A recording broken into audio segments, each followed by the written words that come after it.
10 things America needs from other countries. Part 1. Electronics from China, 37%. Because the US relies on China for semiconductors, circuit boards, and assembly of smartphones, laptops, and gaming consoles. Without China, tech production would slow dramatically and prices would skyrocket. Crude oil from Canada, 52%, because US refineries are specifically designed to process Canada's heavy crude oil. Without Canadian oil, fuel costs could surge, affecting transportation, shipping, and overall consumer prices. Rare earth minerals from China, 80%. Because these elements are critical for electric vehicles, military technology, and consumer electronics. The US barely produces any, making China the primary supplier. Pharmaceuticals from Switzerland, 35%.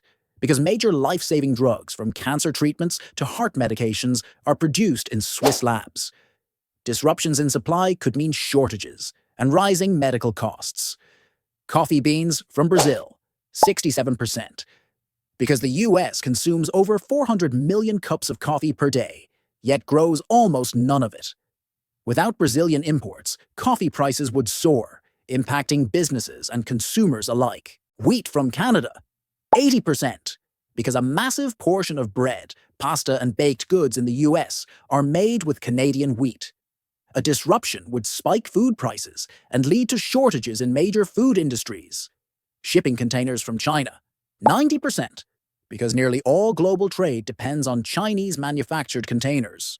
Without them, international supply chains would be crippled, leading to shortages of essential goods. Medical equipment from Germany, 28%, because German companies manufacture the most advanced MRI machines, ventilators, and surgical instruments. US hospitals depend on these imports for essential treatments. IT professionals from India, 70% of US tech visas.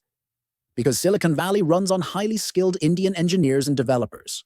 Without them, the American tech industry would suffer a major talent gap. Auto parts and vehicles from Japan, 38%, because Japanese automakers like Toyota, Honda, and Nissan dominate the US market. Many American cars also rely on Japanese parts for production and repairs. And if you didn't know that, wait until you see what's next.